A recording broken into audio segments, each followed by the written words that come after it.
स्वागत करते हैं आपका अपने यूट्यूब चैनल जीएसए एकेडमी पर। तो जैसा कि आप जानते हैं कि प्रत्येक दिन हम आपके साथ जो है एक मॉक टेस्ट सीरीज चला रहे हैं। तो उसी कड़ी में आगे बढ़ते हुए आज हम आपके लिए लेकर आए हैं mock test discussion part 8। Clear? तो कल पार्ट 7 था, उसमें आप पोस्टरी देख ही लिए होंगे कि कितने अलग अलग टाइप के क्वेश्चन बनाए गए थे और उसको ब्रांचिंग मेथड से या जो है उसका जो एक्स्ट्रा फैक्ट था डिस्कस करते हुए कैसे जो है डिस्कशन किया गया था। तो इसी कड़ी में आगे बढ़ते हुए आइए जो है मॉक टेस्ट डिस्कशन पार्ट 8 को स्टार्ट करते हैं। तो स्क्रीन पे आपके पहला क्वेश्चन ये है। तो पहला क्वेश्चन क्या है आपका, अशोक के कौन से स्तंभ लेख को रानी का अभिलेख कहा गया? क्लियर? बहुत ही इंपॉर्टेंट क्वेश्चन है। इसमें आपका जो ऑप्शन है वो क्या है आपका, रामपुरवा स्तंभ लेख, लोरिया अरेराज स्तंभ लेख, दिल्ली टोबरा स्तंभ लेख, प्रयाग स्तंभ लेख। क्लियर? तो सबसे इंपॉर्टेंट इसमें आंसर क्या हो जाएगा हम आपको बता दे रहे हैं, उसके बाद स्टैटिक फैक्ट हम डिस्कस करेंगे इसके बारे में। इसमें होगा प्रयाग स्तंभ लेख। तो ये जो स्तंभ लेख था पहले था आपका कौशाम्बी में। क्लियर है? पहले कौशाम्बी में था, कौशाम्बी से ये कहाँ पर आया, इलाहाबाद किला। कौशाम्बी से कहाँ पे आया, इलाहाबाद किला। कौन लेकर आया, ये इंपॉर्टेंट कई बार क्वेश्चन पूछा जा सकता है। तो इसको लेकर आए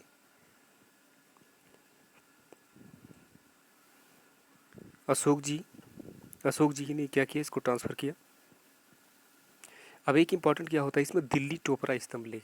दिल्ली, यही क्वेश्चन कई बार पूछा जाता है कि दिल्ली टोपरा स्तंभ लेख को किसने लेकर आया। तो यहाँ पे क्या हो जाएगा, इसको टोपरा से दिल्ली, टोपरा से दिल्ली लेकर आए फिरोज शाह तुगलक ने।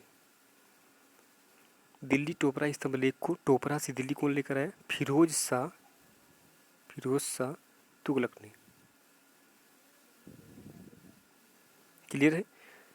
और अगर हम रामपुरवा स्तंभ लेख व लोरिया अरेराज स्तंभ लेख की बात करें तो ये कहाँ पर है, ये आपका है बिहार के चंपारण में। सबसे ज़्यादा आपका स्तंभ लेख जो मिलेंगे वो बिहार में ही मिलेंगे, बिहार के चंपारण में।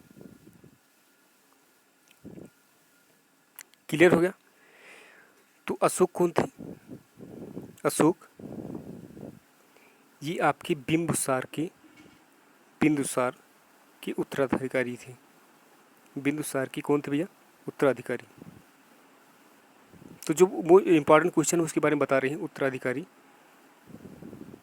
और अगर हम इनके स्टैटिक क्षेत्र की बात करें इस क्वेश्चन की, तो अशोक टॉपिक की बात करें तो अशोक ने कौन सा धर्म अपनाया था, बौद्ध धर्म। क्लियर है? इनके पुत्र कौन थे, महेंद्र, और इनकी बेटी कौन थी, संघमित्रा। इन दोनों को अशोक ने बौद्ध धर्म के प्रचार के लिए कहाँ पर भेजा था भैया, इसने कहाँ भेजा था, श्रीलंका में, श्रीलंका में। क्लियर हो गया?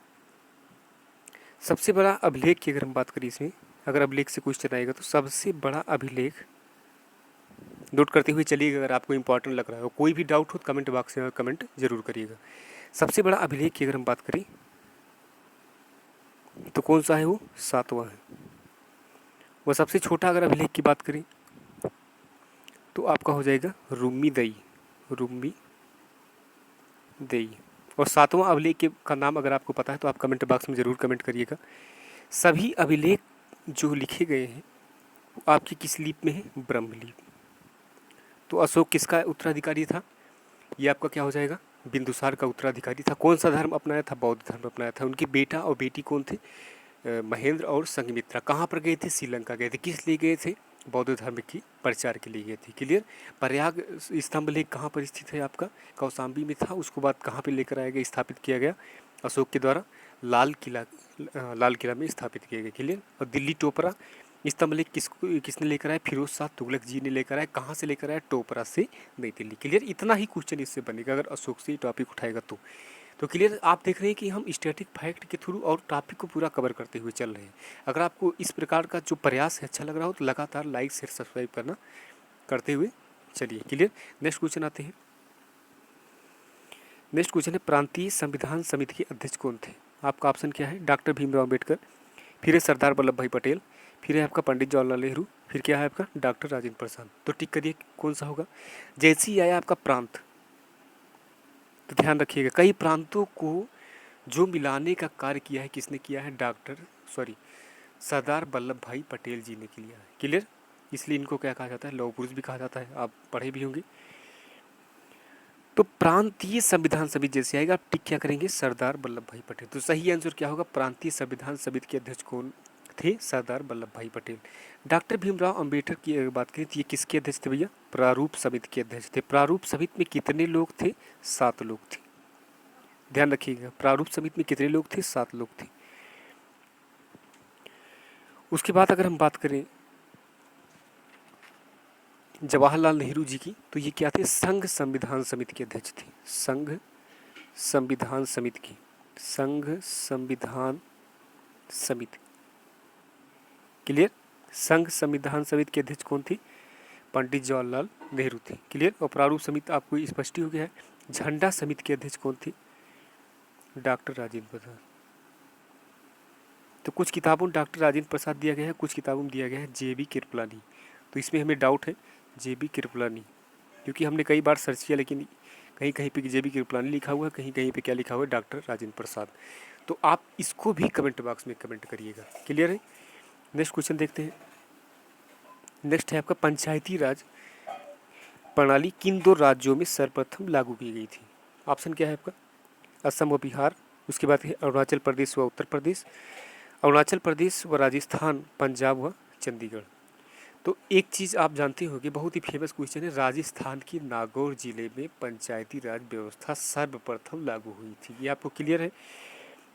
तो राजस्थान वाला तो एक सही हो जाएगा। तो किस ऑप्शन में है, 3rd में, यानी कि अरुणाचल प्रदेश और राजस्थान हो जाएगा। सर्वप्रथम लागू हुई 2 अक्टूबर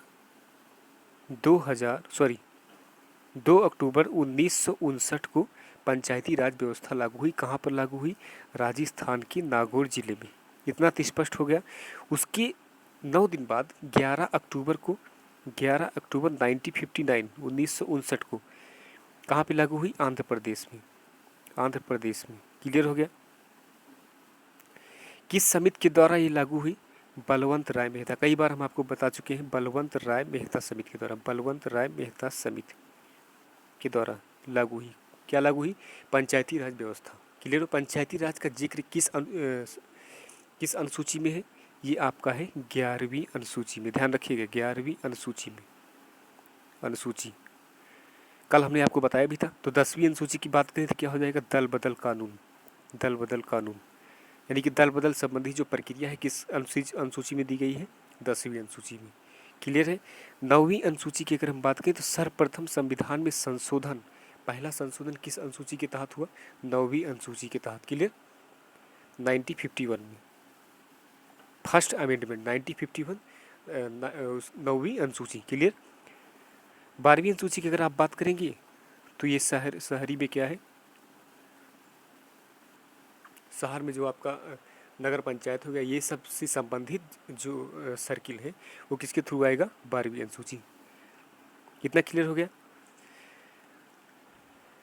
तो पंचायती राज व्यवस्था जो है वो आपके किस में है, 11वीं अनुसूची में है। भाग कौन सा हो जाएगा, इसको नोट कर लीजिएगा। भाग नंबर कौन सा हो जाएगा, 9। और उसके बाद अनुच्छेद कौन सा हो जाएगा, अनुच्छेद 243 का से बड़ा तक, का से बड़ा तक। क्लियर है। कितने विषय इसमें थे पंचायती राज में जो अनुसूची में वर्णन किया गया है, यानी कि किस अनुसूची में, 11वीं अनुसूची में कितने विषय थे, 29। क्लियर हो गया। नेक्स्ट क्वेश्चन पे चलते हैं। नेक्स्ट है आपका पाक जल डमरू मध्य किन देशों, पाक जल डमरू मध्य किन देशों को एक दूसरे से अलग करती है। तो आप देखे होंगे, जो अगर भारत का आप नक्शा देखेंगे तो यहीं पर पाक जल डमरू मध्य है। यहाँ पे क्या हो जाएगा आपका, श्रीलंका जो टच करता हुआ जाएगा। तो पाक जल डमरू मध्य किसके किसके बीच है, भारत व श्रीलंका के मध्य। क्लियर हो जाएगा, भारत व श्रीलंका के मध्य। नेक्स्ट क्वेश्चन देखते हैं। नेक्स्ट है आपका विश्व का सबसे बड़ा महासागर कौन सा है। तो विश्व का सबसे बड़ा महासागर कौन सा हो जाएगा आपका, प्रशांत महासागर हो जाएगा। क्लियर। और इसी प्रशांत महासागर में विश्व का सबसे गहरा बिंदु क्या है भैया, विश्व का सबसे गहरा बिंदु, उसका क्या नाम है, मेरियाना गर्त स्थित है। मेरियाना गर्त क्लियर है? कितना है? 11,022 मीटर। नेक्स्ट क्वेश्चन देखते हैं। नेक्स्ट है आपका पनामा राष्ट्र किस महाद्वीप में स्थित है? तो किस महाद्वीप में स्थित है ये क्या हो जाएगा? ऑप्शन क्या है आपका? उत्तर अमेरिका, दक्षिण अमेरिका, एशिया, यूरोप। तो किस महाद्वीप में हो जाएगा? जहाँ पर अमेरिका है, जहाँ पर अमेरिका व कनाडा है वहीं पर क्या है? पनामा राष्ट्र है। ये इसका सही आंसर क्या हो जाएगा? उत्तर अमेरिका। और उत्तर अमेरिका में और क्या है? यूएसए है, आपका क्या हो जाएगा? कनाडा हो जाएगा व पनामा। ये सभी कहाँ पे आ जाएंगे? आपके उत्तर अमेरिका में। नेक्स्ट क्वेश्चन देखते हैं। नेक्स्ट है आपका प्रथम पंचवर्षीय योजना किस मॉडल पर आधारित थी? आपका ऑप्शन क्या है? पीसी महालनोबिस, बी ऑप्शन क्या है? हेराल्ड डोमर मॉडल, सी क्या है? डोमर मॉडल, और उसके बाद डी क्या है? नीति आयोग मॉडल। तो आपको केवल कंफ्यूज करने के लिए नीति आयोग दिया गया है। तो नीति आयोग 2014 में आया। क्लियर? तो नीति आयोग इस समय वर्क कर रहा है क्योंकि पंचवर्षीय योजना नहीं चल रही है। क्लियर है? तो प्रथम पंचवर्षीय योजना की अगर आप बात करेंगे तो ये किस बेसिस पे थी?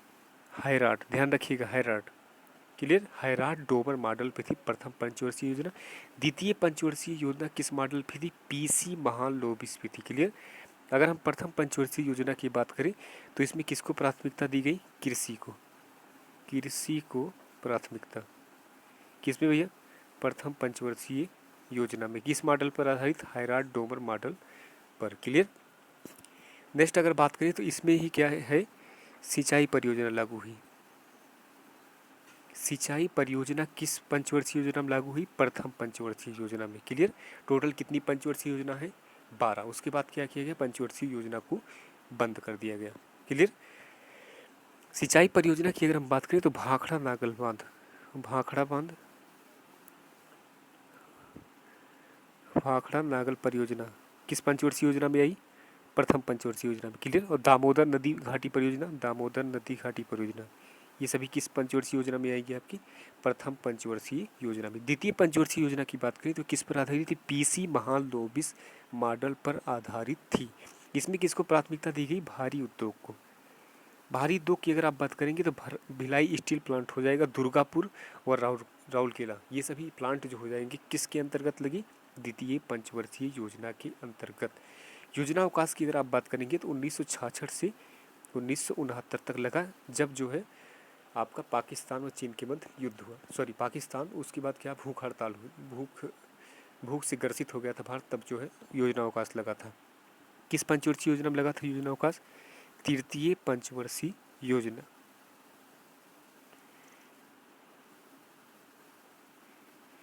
अब क्या है? अब हो गया है आपका नीति आयोग। अब क्या हो गया है? नीति आयोग। नीति आयोग के अध्यक्ष कौन होंगे? प्रधानमंत्री, जो कि है कौन? प्रधानमंत्री नरेंद्र मोदी जी। क्लियर? उपाध्यक्ष कौन होंगे? उपाध्यक्ष हो जाएंगे आपके राजीव कुमार, राजीव कुमार। नीति आयोग के सीईओ कौन है?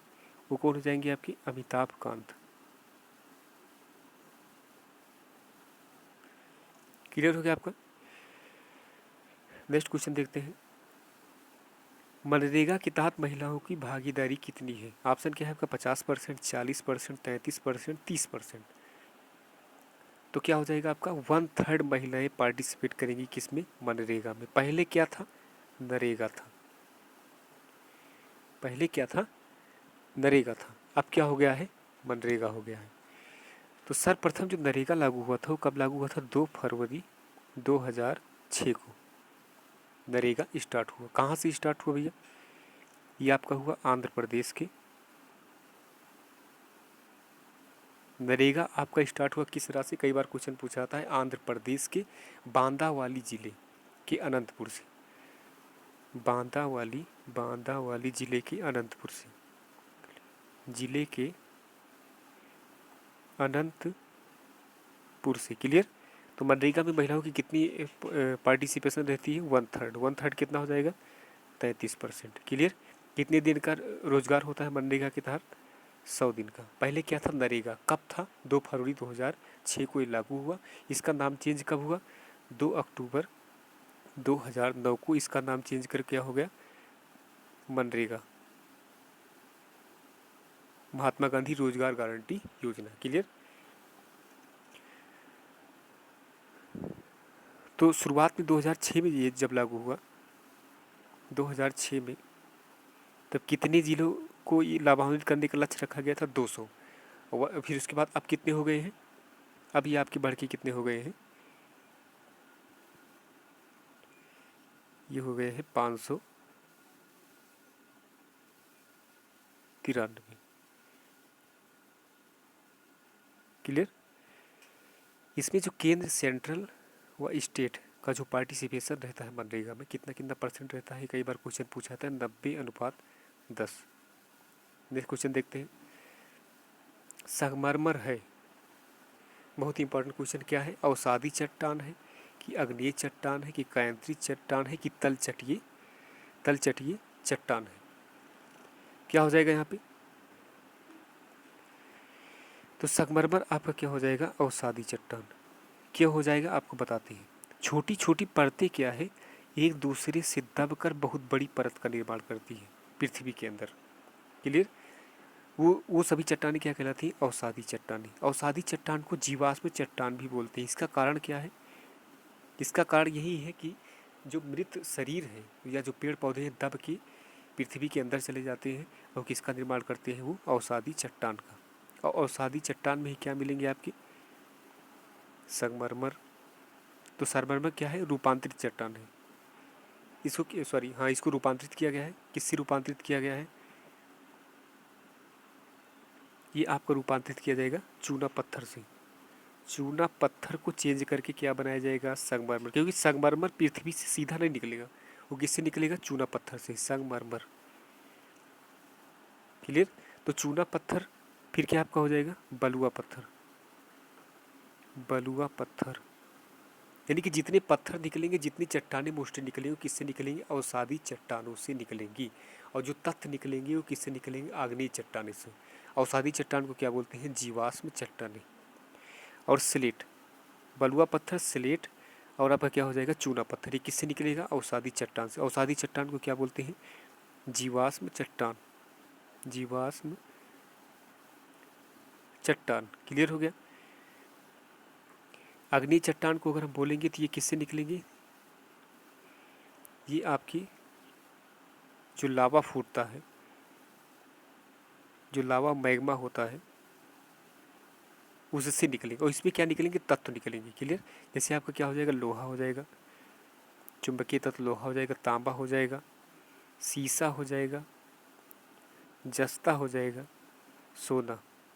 जैसे कभी प्लेट की बात करेगा या संगमरमर की बात करेगा या किसी पत्थर की बात करेगा तो आप क्या टिक करेंगे? अवसादी चट्टान। क्लियर? अगर हम बात करें दिल्ली का लाल किला, दिल्ली का लाल किला व आगरा का किला, आगरा का किला, ये सब इतनी मजबूत इसीलिए क्योंकि वो किससे निर्मित है? अवसादी चट्टान से। अवसादी चट्टान बहुत ही मजबूत होती है जो कि हज़ारों साल तक चलती है। क्लियर? किससे दिल्ली का लाल किला व आगरा का किला किससे बना हुआ है? अवसादी चट्टान से। नेक्स्ट क्वेश्चन देखते हैं। इसमें सही आंसर क्या हो जाएगा आपका? अवसादी चट्टान।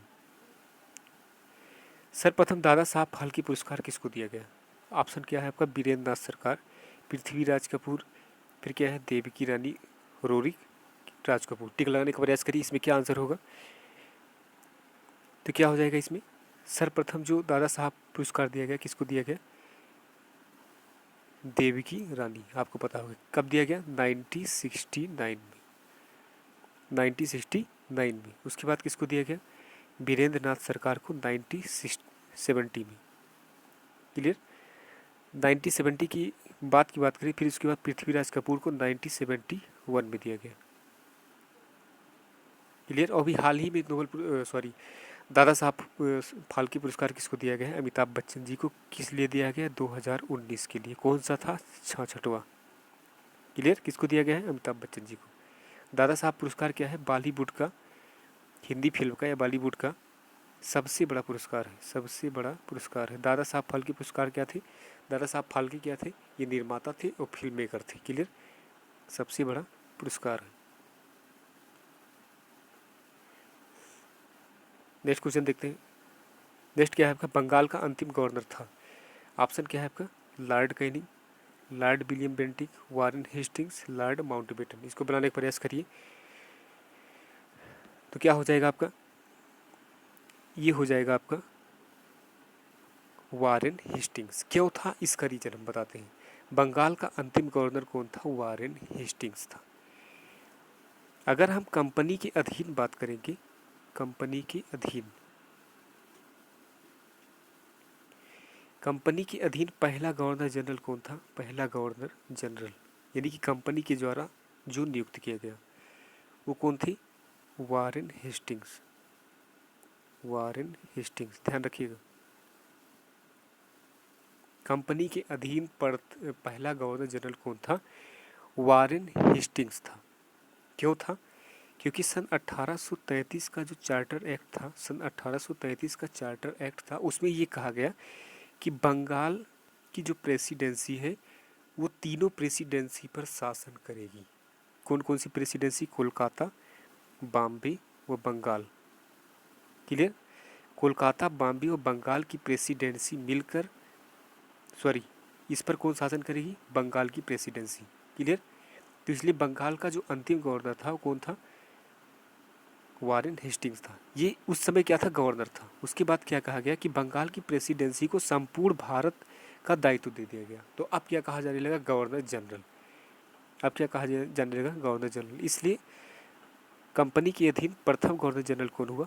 कंपनी के अधीन, लेकिन वो किसके अधीन था? कंपनी के। प्रथम governor general, governor general plus अंतिम, कंपनी के अधीन अंतिम गवर्नर या वायसराय आप कह सकते हैं, कौन था?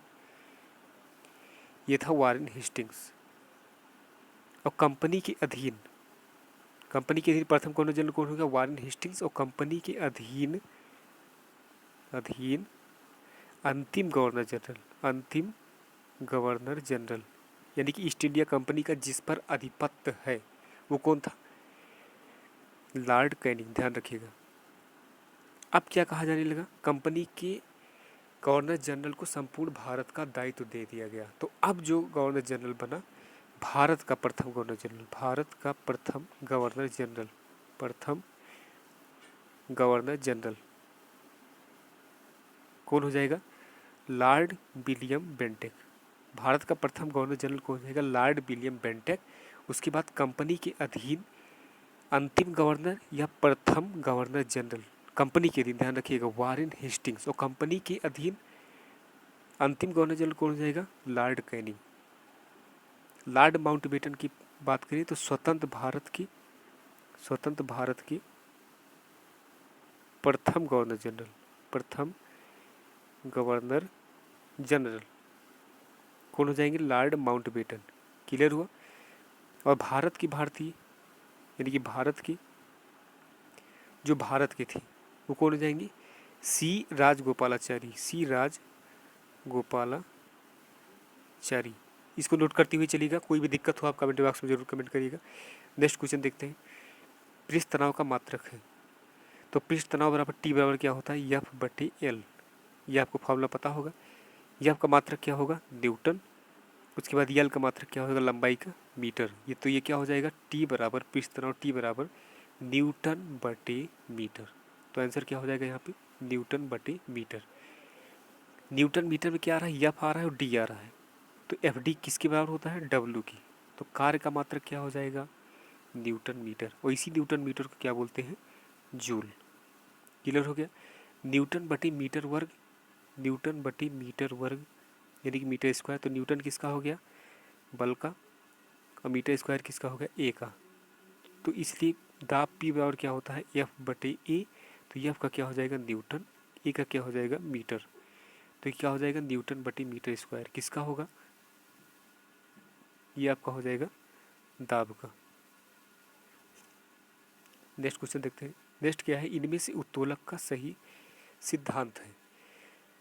तो उत्तोलक का सही सिद्धांत क्या है? आयास गुणे आयास भुजा बराबर भार गुणे भार भुजा। सी आंसर इसमें सही होगा, सी ऑप्शन। क्लियर? इसके बारे में थोड़ा समझते हैं। तो उत्तोलक कितने प्रकार का होता है? 3 प्रकार का होता है। उत्तोलक एक प्रकार का यंत्र है जो किसी भी वस्तु को आसानी से क्या कर सकता है? उठा सकता है। क्लियर हो गया? आलम्ब यदि बीच में है और किनारे पे भार है और यहाँ पे क्या हो जाएगा? आयास। वह बिंदु जिस पर वस्तु स्वतंत्रता पूर्वक यानी कि उत्तोलक स्वतंत्रता पूर्वक घूमता है उसे क्या बोलते हैं? आलम्ब। और वह भुजा जिस पे हम जो बल लगाते हैं उसे क्या बोलते हैं, आयास, और जो भार उठाते हैं उसे क्या बोलते हैं, डब्लू। वो हो ही गया।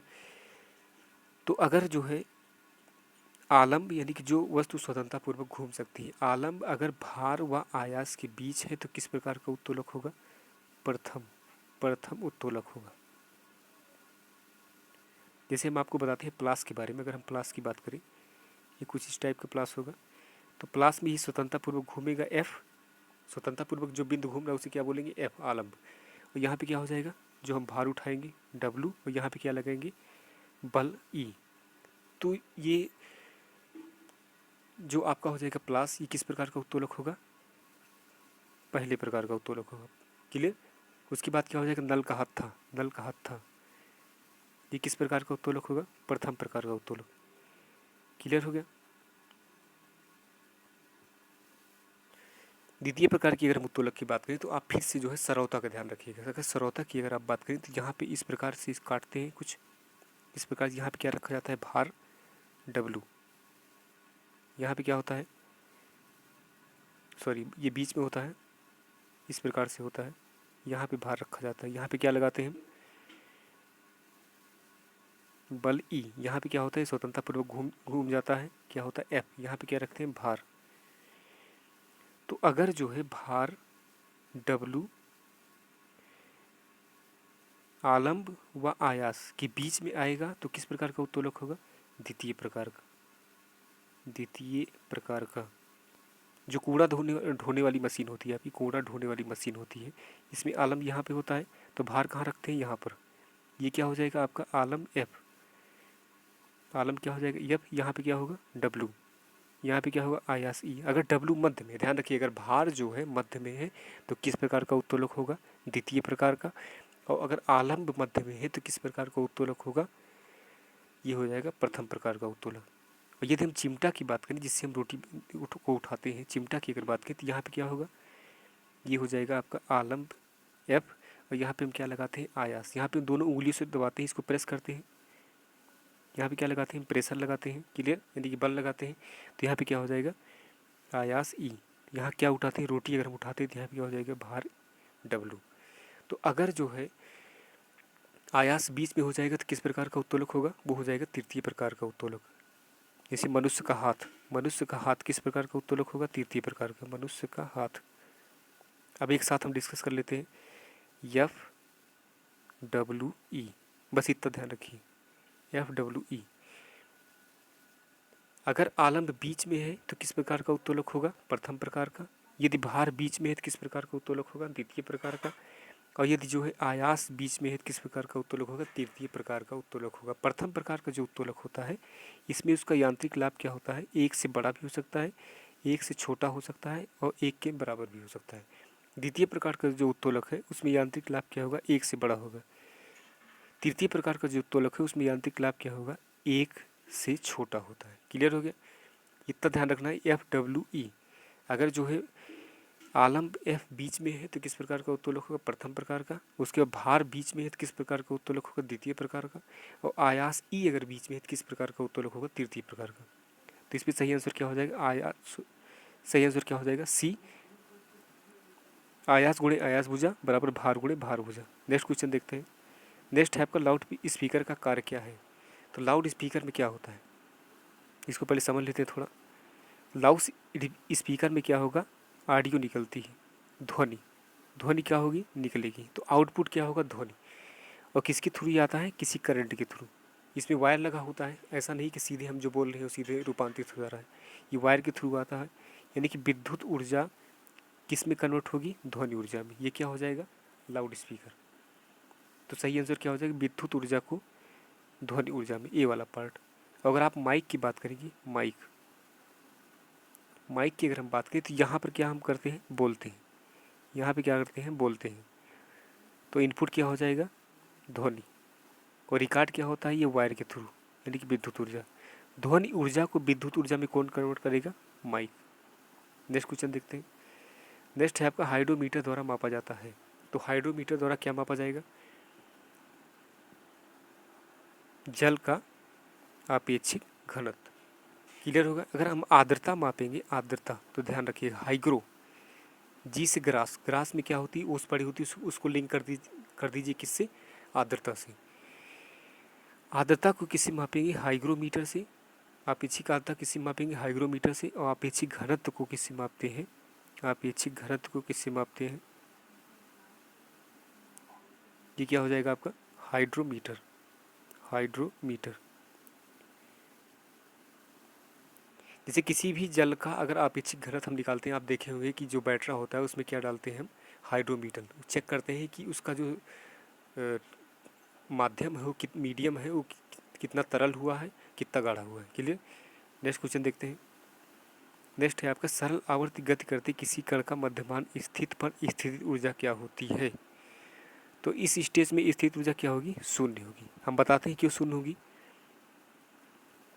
अगर कोई भी पेंडुलम मिड स्थित में है, उसको हम डिस्प्लेस करके यहाँ पर ले आते हैं एक किनारे पर, तो किस प्रकार से गति करता हुआ आएगा, यहाँ तक गति करता हुआ आएगा। इस स्टेज में इसकी गति क्या हो जाएगी, शून्य, वेलोसिटी क्या होगी, शून्य। तो यहाँ पे स्थित ऊर्जा क्या होगी, मैक्सिमम। फिर ये गति करता हुआ बहुत तेज़ी से बीच से निकलेगा, यहाँ पे बी क्या होगा, मैक्सिमम, वेलोसिटी क्या हो जाएगी, मैक्सिमम। इसलिए इसका क्या होगा, गतिज ऊर्जा क्या होगी यहाँ पे, मैक्सिमम। जब गतिज ऊर्जा मैक्सिमम होगी तो स्थितिज ऊर्जा क्या हो जाएगी, शून्य। इस स्टेज में आके फिर रुकेगा, जब ये रुकेगा तो बी क्या हो जाएगा, शून्य। जब बी हो जाएगा शून्य तो गतिज ऊर्जा क्या हो जाएगी, शून्य। इसलिए दोनों ही किनारे पर यू मैक्स होगा, स्थितिज ऊर्जा क्या होगी, अधिकतम।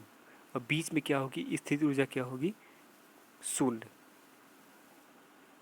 नेक्स्ट क्वेश्चन देखते हैं। कंप्यूटर में आईसी चिप किसके बने होते हैं। तो कंप्यूटर में आईसी चिप किसके बने होंगे, सिलिकॉन के, जो कि क्या है, सेमीकंडक्टर। सिलिकॉन क्या है, अर्धचालक है। इसमें अर्धचालक एक और भी है, जर्मेनियम। एक सिलिकॉन है और एक जर्मेनियम है, लेकिन हम जो इलेक्ट्रॉनिक्स पार्ट में प्रेफरेंस देते हैं, किसको देते हैं, सिलिकॉन को। नेक्स्ट क्वेश्चन देखते हैं। नेक्स्ट क्या है, मानव शरीर में सामान्य तत्व कार्बन की औसत मात्रा कितनी होती है।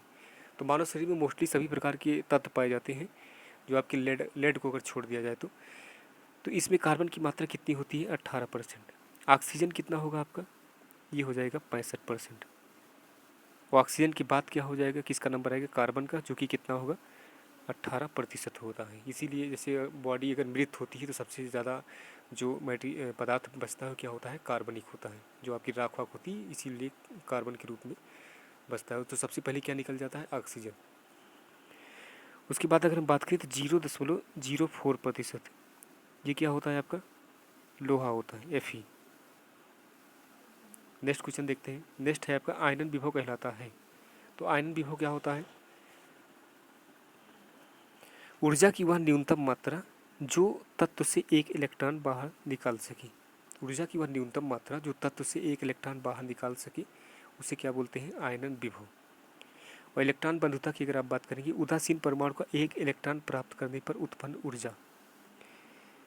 अगर आप इलेक्ट्रॉनिक्स विन्यास की बात करें तो ये अगर नाभिक है तो इसके किनारे किनारे क्या होंगे, इलेक्ट्रॉन। अगर आप एक इलेक्ट्रॉन लाकर यहाँ पे जोड़ेंगे, एक इलेक्ट्रॉन ऐड करेंगे, तो क्या निकलेगी, ऊर्जा। तो उस ऊर्जा को क्या बोलते हैं, इलेक्ट्रॉन बंधुता।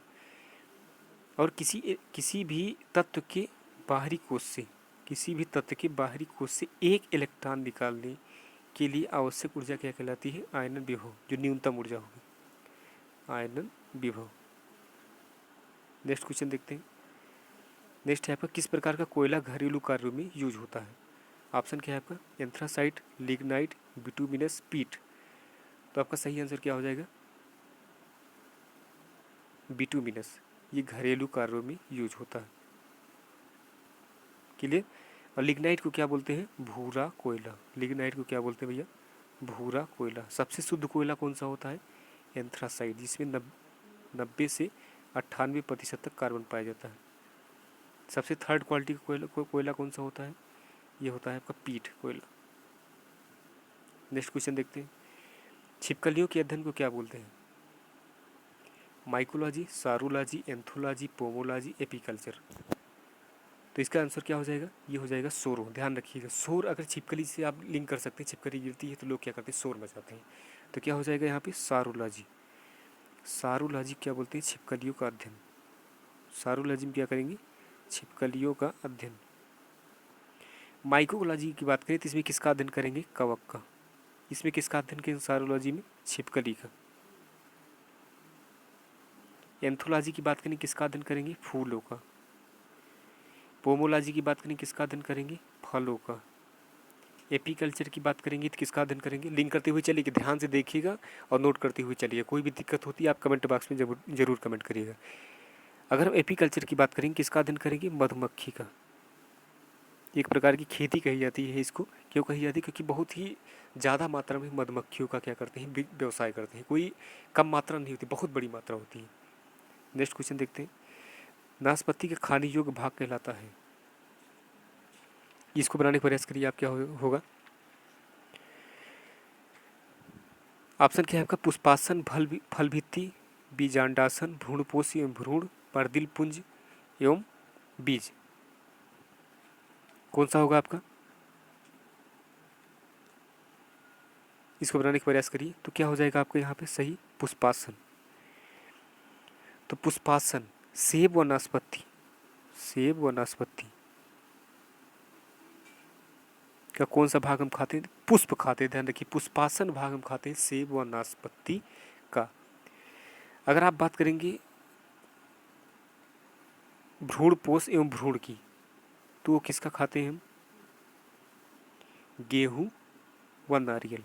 ध्यान रखिएगा, गेहूं नारियल का क्या खाते हैं हम, भ्रूणपोष एवं भ्रूण। क्लियर। अगर हम टमाटर की बात करें तो फल भित्ति एवं बीजांडासन। फल भित्ति जैसे हम उसको निकालेंगे तो उसमें क्या निकलेंगे, बीज निकलेंगे। तो फल भित्ति एवं बीजांडासन किसका खाते हैं हम, टमाटर का, टमाटर का। और कटहल का क्या खाते हैं हम, पर्दिल पुंज एवं बीज। क्लियर हो गया। तो पुष्पासन कौन सा फल पुष्पासन के रूप में खाया जाता है, क्या हो जाएगा आपका, सेब प्लस नाशपाती। फल भित्ति बीजांडासन किसका खाएंगे, टमाटर का। भ्रूणपोष एवं भ्रूण किसका खाएंगे हम, ये क्या हो जाएगा आपका, नारियल, नारियल व गेहूँ। पर्दिल पुंज एवं बीज किसका खाएंगे हम, कटहल। नेक्स्ट क्वेश्चन देखते हैं। नेक्स्ट क्या है, अमाशय में निम्न जठररस निकलते हैं। क्या हो जाएगा, पेप्सिन एवं रेनिन। अमाशय में ध्यान रखिएगा, रेनिन का कार्य क्या होता है, दूध को पचाना। जो आप दूध लिक्विड लेते हैं उसको पचाना। क्लियर। इसका ऑप्शन क्या होगा, अमाशय में कौन से जठररस निकलते हैं, पेप्सिन व रेनिन। इंसुलिन की अगर आप बात करें, ये किससे निकलता है, अग्नाशय। ये अग्नाशय से निकलता है। अग्नाशय की किस कोशिका से निकलता है, बीटा लैंगरहैंस कोशिका से। कल आपको हम बताए थे इसके बारे में, बीटा लैंगरहैंस कोशिका से। क्लियर। इंसुलिन की खोज किसने की थी, बैटिंग एवं बेस्ट ने, बैटिंग एवं बेस्ट ने। क्लियर हो गया।